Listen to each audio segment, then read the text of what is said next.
From Minnesota is recognized. Thank you, Mr. Speaker.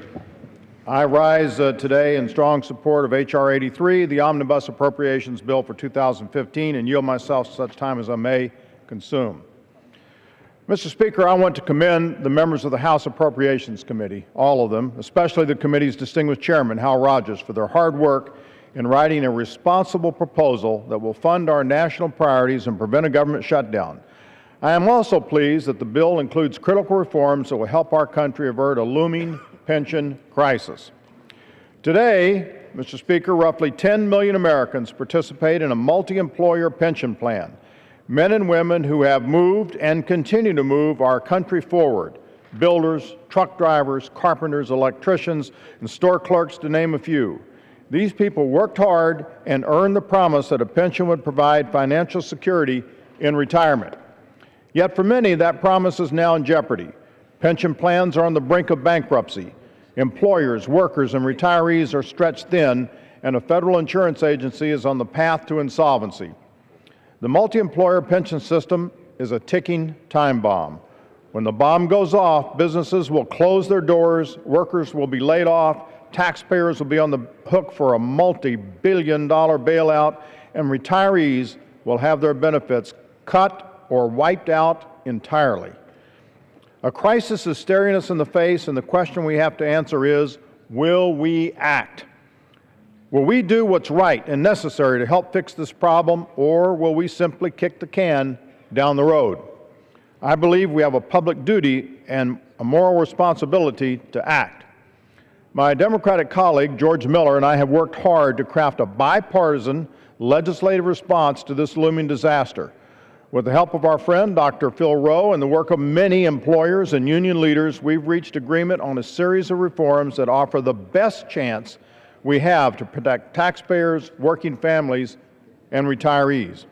Our bipartisan proposal includes tough medicine for a pension system in critical condition. It requires higher premiums so the federal backstop can meet its obligations without taxpayer assistance. It also provides new tools to trustees to help plans avoid insolvency, including the ability to adjust benefits. Let me be clear. If we reject this bill and continue the status quo, benefits will be cut. It's only a matter of time. As plans go under, the federal government inflicts maximum pain on the maximum number of people. But if we offer trustees more flexibility, they can avoid insolvency and provide retirees greater financial security. We have a choice between an axe in the hand of a first-year med student or a scalpel in the hand of a trusted surgeon. This isn't easy. No matter what happens, retirees will face some difficult hardships. That is why the proposal includes numerous protections, but most importantly, it ensures all retirees are better off than if we did nothing. This isn't a perfect solution. I'm disappointed we couldn't do more to modernize the system or provide workers more options to plan for their retirement. Make no mistake, this is the first step in addressing a tough problem, but it won't be the last.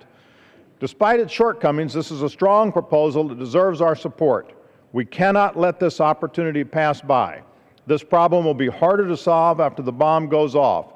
I urge my colleagues to do what's in the best interest of workers, employers, and retirees by supporting this bipartisan agreement. Before I close, Mr. Speaker, I want to thank some members of the staff who worked day and night to make this happen, starting with my staff director, Julianne Sullivan, and workforce policy director, Ed Gilroy. I also want to thank Brian Kennedy, Megan O'Reilly, and Julia Cray of Mr. Miller's staff for all of their hard work.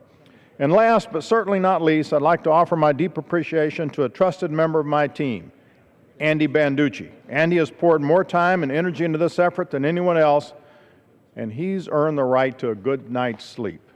Finally, I'd like to extend my sincere thanks to my colleague, George Miller, who will leave this chamber after 40 years of public service. Without his courage and determination to do what is right, this effort would not have been possible. Through it all, he has been a trusted friend and ally. George has long been a tireless advocate for working families from the start of his distinguished career down to these final moments in Congress. He will leave behind a lasting mark on the House and on the Education and Workforce Committee. We haven't agreed on every issue, but in the fine tradition of our committee, we have always found a way to disagree without being disagreeable. I have no doubt he will remain a powerful voice for students, teachers, and working families. George, thank you for your service and your friendship. I wish you and your wife, Cynthia, and family all the best, and I reserve the balance of my time.